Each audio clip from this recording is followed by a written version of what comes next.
पिछली वीडियोस में हमने देखा था मनी मार्केट के बारे में। आज हम पढ़ने वाले हैं capital market. Capital market, financial markets दो टाइप की होती हैं। हमने पहले पढ़ लिया है मनी मार्केट और कैपिटल मार्केट। कैपिटल मार्केट आज हम पढ़ने वाले हैं, जो क्या है। कैपिटल मार्केट का कोई भी फिक्स ज्योग्राफिकल रीजन होता है, मनी मार्केट का नहीं होता था, कैपिटल मार्केट का होता है। एंड ये वो मार्केट होती है जहाँ पर सारे लॉन्ग टर्म सिक्योरिटीज़ के ट्रांजैक्शन की डीलिंग होती है, जैसे शेयर्स, बॉन्ड्स, ठीक है, ये सब यहाँ इन सब की डीलिंग होती है।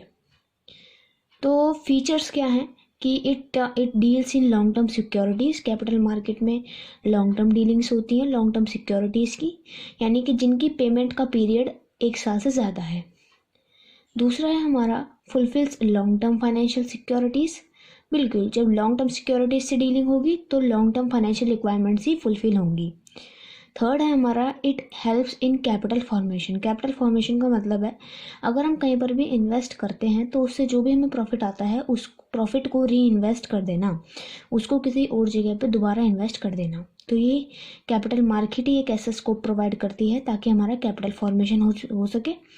फोर्थ फीचर है it helps in creating liquidity, यानी कि यहाँ यही एक ऐसी प्लेस है जहाँ पर सारी सिक्योरिटीज़ इजीली कन्वर्टेबल हैं, यानी इजीली लिक्विड हैं, इजीली कन्वर्टेबल इनटू कैश हैं, ठीक है। Easily buying and selling of securities यहाँ पे होता है। अब हम पढ़ने वाले हैं कैपिटल मार्केट्स के टाइप के बारे में। फाइनेंशियल मार्केट के दो type, money market, capital market. Capital market के भी दो type, primary market and secondary market. Primary market वो मार्केट होती है जहाँ पर first time buying and selling of securities होती है, इस वजह से इसको न्यू इशू मार्केट भी हम कहते हैं, ठीक है, क्योंकि यहाँ पे first time buying and selling of securities होता है। लेकिन सेकेंडरी मार्केट क्या है कि यहाँ जहाँ पर एग्जिस्टिंग जितनी भी सिक्योरिटीज़ हैं, पहले से ही मौजूद इस मार्केट में जितनी भी सिक्योरिटीज़ हैं उनकी बाइंग एंड सेलिंग होगी, ठीक है। तो अब हम आते हैं, ठीक है, तो आज हम पढ़ने वाले हैं प्राइमरी मार्केट के बारे में, ठीक है। प्राइमरी मार्केट और methods of flotation. Primary market मैंने आपको बताया first time buying and selling of securities जहाँ पर भी होती है, जिसको हम न्यू इशू मार्केट भी इसी नाम से जाना जाता है, प्राइमरी मार्केट को। तो आज हम इसी के ही मेथड्स ऑफ फ्लोटेशन के बारे में पढ़ेंगे, यानी कि जैसे कि हमने पढ़ा था ना मनी मार्केट में कि हम बहुत सारे इंस्ट्रूमेंट पढ़े थे, commercial bill, commercial paper, T bill, call money, ठीक है, ये सब पढ़े थे ना इंस्ट्रूमेंट जिनके थ्रू फाइनेंस लिया जाता था। इसी प्रकार से प्राइमरी मार्केट में भी मेथड्स ऑफ फ्लोटेशन है जिनके थ्रू कैपिटल फ्लोट की जाती है, कैपिटल को लिया जाता है, यानी कि फंड्स को रेज किया जाता है। तो पहला है पब्लिक इशू, जो हमें बताता है कि कंपनी जो है वो प्रोस्पेक्टस इशू करे और जनरल पब्लिक को इनवाइट करे कि वो शेयर्स एंड डिवेंचर्स को परचेज कर ले, ठीक है।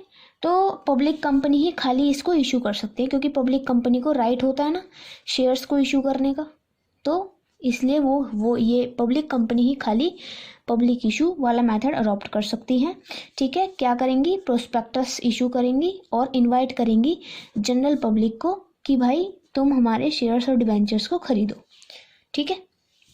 दूसरा मेथड आता है offer for sale. Offer for sale का मतलब क्या है, देखो इसमें जो सिक्योरिटीज़ का बाइंग एंड सेलिंग होता है वो 2 स्टेप में होता है। कोई भी कंपनी है, ठीक है, ये मान लो कोई भी कंपनी है, वो उसने अपने शेयर्स इशू करे, तो वो सबसे पहले अपने शेयर्स इशू करेगी ब्रोकर को, ठीक है, फेस वैल्यू पर, और ब्रोकर इशू करेगा जनरल पब्लिक को, ठीक है। मतलब 2 स्टेप हो गए ना, पहले कंपनी ब्रोकर को करेगी, फिर ब्रोकर करेगा जनरल पब्लिक को एट अ हाई प्राइस पर, और ये उसको फेस वैल्यू पे देगी ब्रोकर को, ठीक है। तो इसका मतलब यही है कि ब्रोकर, अगर कंपनी ब्रोकर को अपॉइंट करती है शेयर्स को करने के लिए तो उसका वर्कलोड कम हो जाता है, ठीक है। तो हमारा ये फ़ायदा होता है कंपनी को, ठीक है। और ऑफर फॉर सेल में हमारी जनरल पब्लिक की इन्वॉल्वमेंट होती है। अब हम पढ़ने वाले हैं थर्ड मेथड,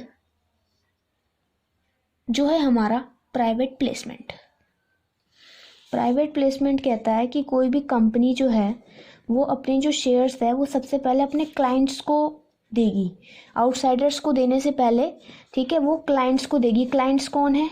इंस्टीट्यूशंस जैसे LIC, GIC, UTI, ठीक है, इन सबको पहले अपने शेयर्स इशू करेगी अगर, ठीक है, और इन सबको इशू करने के बाद वो कहाँ करेगी? उसे वैसे करने की ज़रूरत ही नहीं पड़ेगी। और ये सबसे ज़्यादा हमारा कॉस्ट सेविंग मेथड माना जाता है। क्यों माना जाता है? रीज़न उठता है क्यों। देखो, इसमें कंपनी को ना ही कोई ब्रोकर अपॉइंट करना पड़ रहा, वो तो सीधा डायरेक्ट कांटेक्ट अपने इंस्टीट्यूशन से कर रही है और उसको शेयर्स बेच रही है।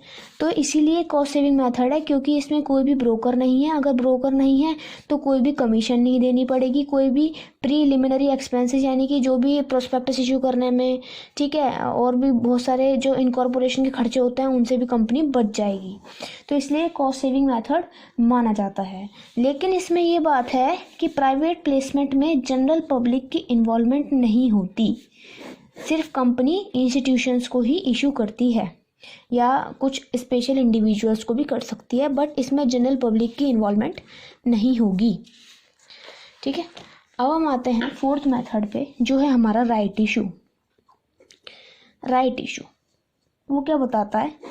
ये बताता है कि जब भी कभी कोई भी एग्जिस्टिंग कंपनी है, उसने अपने कोई भी नए शेयर्स इशू करे, न्यू शेयर्स इशू करे, तो सबसे पहले वो अपने शेयर होल्डर्स को कहेगी कि आप हमारे शेयर लो। ठीक है, कोई भी कंपनी है, सपोज कोई भी कंपनी है, उसने अपने न्यू शेयर्स इशू करे हैं, तो सबसे पहले उसका कर्तव्य ये बनता है कि वो उस कंपनी के शेयर होल्डर से पूछे, उस कंपनी के शेयर होल्डर से पूछे कि डू यू वांट सिक्योरिटी, कि आपको क्या सिक्योरिटी की ज़रूरत है, मतलब सिक्योरिटीज मतलब शेयर्स, बॉन्ड, डिबेंचर्स। ठीक है, तो जब वो बोलेंगे हाँ जी हमें चाहिए, तो फिर ये इनको इशू कर देगी। किस प्राइस पर? कम प्राइस पर, लेस वैल्यू पर। ठीक है, शेयर्स इशू कर देगी। लेकिन जब ये कहेंगे नहीं हमें नहीं चाहिए, तो वो आउटसाइडर को इशू कर देगी। ठीक है, मतलब एक तरीके से उनको ये फॉर्मेलिटी करनी है कि पहले वो शेयर होल्डर से पूछें कि आपको शेयर्स चाहिए या फिर नहीं चाहिए। ठीक है, तो अगर मान लो इनको चाहिए, ठीक है, तो अब मान लो कोई भी शेयर होल्डर कह रहा है नहीं भाई मेरे को ज़्यादा चाहिए, मेरे को ज़्यादा चाहिए, मेरे को ज़्यादा चाहिए शेयर्स। ठीक है, तो इनके बीच में कन्फ्लिक्ट्स ना हो, तो इनके लिए एक मेथड निकाला गया कि हर एक शेयर होल्डर को एक स्पेसिफिक प्रपोर्शन में दिया जाएगा। ठीक है, शेयर्स उसके स्पेसिफिक प्रपोर्शन में दिए जाएंगे, और वो प्रपोर्शन क्या होगा? Proportion of their existing number of shares. Proportion of their existing number of shares. इसका मतलब क्या है कि किसी भी शेयर होल्डर्स के पास उसको उतने ही शेयर्स दिए जाएंगे, नए शेयर्स, जितने की जिस प्रपोर्शन में उसके पास उसके पुराने शेयर्स हैं, उसी शेयर्स में, उसी प्रपोर्शन में उसके नए शेयर्स उसको दिए जाएंगे। ठीक है, और एक इम्पॉर्टेंट नोट पॉइंट इसमें यह भी आता है, अगर शेयर होल्डर्स अपना कंट्रोल लूज कर दें, मतलब अपना कंट्रोल लूज कर देते हैं। ठीक है, कब करते हैं? जब कंपनी अपने शेयर्स को इशू कर देती है आउटसाइडर्स को। क्यों? क्योंकि बाहर के भी शेयर होल्डर्स बन जाते हैं। तो इस पूरे कॉन्सेप्ट को क्या कहते हैं? Water their equity. ठीक है, यानी कि जो मालिक पहले दो थे, मान लो सपोज एक कंपनी को दो लोग संभाल रहे थे, लेकिन शेयर्स इशू कर दिए कंपनी ने आउटसाइडर को, तो और भी लोग संभालने के लिए आ गए उस कंपनी को, यानी कि उनकी इक्विटी वाटर हो गई। यानी कि इस कॉन्सेप्ट को हम क्या कहेंगे? Water there equity. एंड ऐसा ही कॉन्सेप्ट हमने फाइनेंशियल मैनेजमेंट में capital structure, factors affecting capital structure था ना, कंट्रोल, जिसमें shareholder want to lose their control, तो वो क्या इशू कर देते थे? इक्विटी के थ्रू फाइनेंस ले लेते थे। तो ये उसी तरीके से है। ठीक है, फिफ्थ है हमारा लास्ट, आसान है, EIPOS, electronic initial public offers. इसमें क्या होता है? Electronic initial public offers, company जो इशू करती है सिक्योरिटीज़, ठीक है, सिक्योरिटीज़ कोई भी इशू करती है कंपनी, तो वो इलेक्ट्रॉनिक मीडियम जैसे इंटरनेट से इशू कर दिए। ठीक है, तो इस मेथड में कंपनी इलेक्ट्रॉनिकली अपनी सिक्योरिटीज़ को इशू करती है। तो होपफुली अभी आपको जो मैंने आपको बताए थे सारे मेथड्स ऑफ फ्लोटेशन समझ में आ गए होंगे। तो अब हम आगे बढ़ते हैं अपने टॉपिक के साथ, जो है स्टॉक एक्सचेंज। स्टॉक एक्सचेंज क्या होता है? स्टॉक एक्सचेंज को हम कहते हैं बैरोमीटर ऑफ इकोनॉमिक डेवलपमेंट।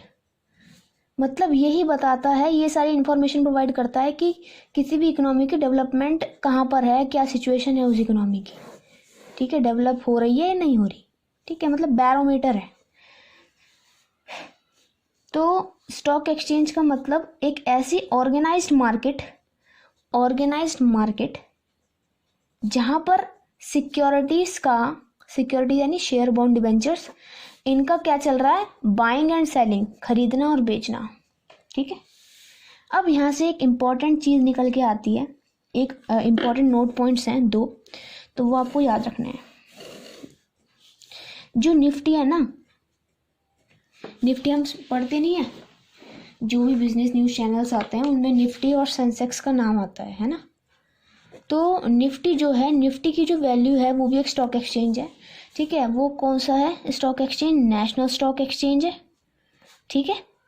और जो सेंसेक्स है वो हमारा बॉम्बे स्टॉक या फिर मुंबई स्टॉक एक्सचेंज है, ठीक है। एंड जो एक महत्वपूर्ण बात और, निफ्टी की जो वैल्यूएशन होती है, मतलब निफ्टी का जो प्राइस पता लगाया जाता है वो आफ्टर कैलकुलेटिंग 50 स्टॉक एक्सचेंजेस लगाया जाता है। मतलब पहले 50 स्टॉक एक्सचेंजेस को कैलकुलेट किया जाता है, फिर जाके कहीं निफ्टी का प्राइस पता लगता है। ऐसे ही सेंसेक्स का जो प्राइस है वो हमारा 30 स्टॉक एक्सचेंजेस को इवेल्यूएट करके पता लगाया जाता है, ठीक है। तो ये इम्पोर्टेंट बात है, ये पता होनी चाहिए। अब हम पढ़ते हैं फंक्शंस ऑफ स्टॉक एक्सचेंज। तो स्टॉक एक्सचेंज का काम क्या है, मतलब वो कैसे फंक्शन परफॉर्म करता है। पहला है, it provides liquidity and marketability to existing securities. Stock exchange में क्या होता है, स्टॉक एक्सचेंज में जितनी भी सिक्योरिटीज़ हैं वो इजीली कन्वर्टेबल हो जाती हैं कैश में, एंड जो भी एग्जिस्टिंग सिक्योरिटीज़ हैं उनकी मार्केटिंग करने में भी हेल्प मिलती है स्टॉक एक्सचेंज से, ठीक है। मतलब एक एरिया प्रोवाइड कर देता है कि हाँ आप इजीली सिक्योरिटीज़ की मार्केटिंग को बढ़ा सकते हो, उनको बाइंग एंड सेलिंग उनकी कर सकते हो, ठीक है। एंड वो इजीली कन्वर्टेबल भी यहाँ पे हो जाती है कैश में। सेकंड है हमारा प्राइसिंग ऑफ सिक्योरिटीज़। वही कि जो सिक्योरिटीज़ का प्राइस है वो कौन डिटरमाइन करता है, sources of demand and supply. वो यहाँ पे फ्रीली, मतलब ये फ्रीली काम कर सकते हैं, sources of demand and supply यहाँ पर फ्रीली काम कर सकते हैं, एंड सिक्योरिटीज़ का जो प्राइस है वो पता लगा सकते हैं। थर्ड है हमारा safety of transactions. Safety of transaction का मतलब यहाँ पे जो ट्रांजैक्शन है वो हमारी सेफ है, मतलब सेफ है। तो वो कैसे सेफ है, जो कंपनी है वो सिक्योरिटीज़ ऐसे ही इशू नहीं कर देती। कंपनीज किसी भी सिक्योरिटीज़ को इशू करती है वो तब करती है जब वो पहले स्टॉक एक्सचेंजेस में लिस्टेड हो जाती है, और कोई भी जो ब्रोकर होता है वो इन सभी सिक्योरिटीज़ की लेन देन तभी करवा सकता है जब वो खुद रजिस्टर्ड हो स्टॉक एक्सचेंज में। फोर्थ आता है हमारा कॉन्ट्रीब्यूट्स टू इकोनॉमिक ग्रोथ। जैसे कि हमने पहले ही पढ़ा कि स्टॉक एक्सचेंज जो है वो बैरोमीटर है, ठीक है। वो हमारी इकोनॉमिक ग्रोथ को बताता है, इकोनॉमिक डेवलपमेंट को बताता है। कैसे बताता है, it promotes, because it promotes capital formation. Capital formation का मतलब है अगर कोई भी इन्वेस्टमेंट हुई है और उससे जो भी प्रॉफिट हुआ है तो हम उसको री इन्वेस्ट कर रहे हैं, और अपनी कैपिटल फॉर्मेशन का प्रोसेस हम ऐसे ही कर रहे हैं। आगे देखते हैं, आगे है हमारा spreading equity cult. Stock exchange also helps in spreading equity cult. Equity cult का मतलब है कि सबको, मतलब प्रमोट, एक तरीके से एनकरेज करता है कि आप आओ और सिक्योरिटीज़ में पैसा लगाओ, ठीक है। मतलब ओनर बनो, इक्विटी के ओनर बनो, बिकमिंग शेयर होल्डर्स, ऐसे बनो, ठीक है। मतलब पैसा लगाओ सिक्योरिटीज़ को खरीदने और बेचने में। तो स्टॉक एक्सचेंज जो है वो कंप्लीट इन्फॉर्मेशन करता है, गाइड करता है इन्वेस्टर्स को by providing relevant information, and इसी वजह से वो प्रमोट करता है कि आप कंपनी के शेयर होल्डर्स बनो, शेयर्स खरीदो, ठीक है, ऐसे। सिक्स्थ आता है मेरा providing scope of speculation. Speculation का मतलब होता है whenever securities are purchased with a view to earn profit as a result of change in market price called speculation. मतलब लोग क्या करते हैं, तो मतलब जब भी सिक्योरिटी, कोई भी जो इंसान है वो पैसा तभी तो लगाता है जब किसी सिक्योरिटीज़ का वो ये अनुमान लगा लेता है कि हाँ भाई अब तो इसके दाम बढ़ने वाले हैं, तो वही हमारा स्पेकुलेशन होता है। तो इसी वजह से वो एनफ स्कोप प्रोवाइड करता है प्रॉफिट अर्न करने के लिए। तो ये हमारा पूरा टॉपिक कवर हुआ स्टॉक एक्सचेंज और फंक्शंस ऑफ स्टॉक एक्सचेंजेस का, और हमारा कैपिटल और प्राइमरी मार्केट के बारे में पढ़ा, एंड हमने उसकी मेथड्स ऑफ फ्लोटेशन के बारे में भी पढ़ा।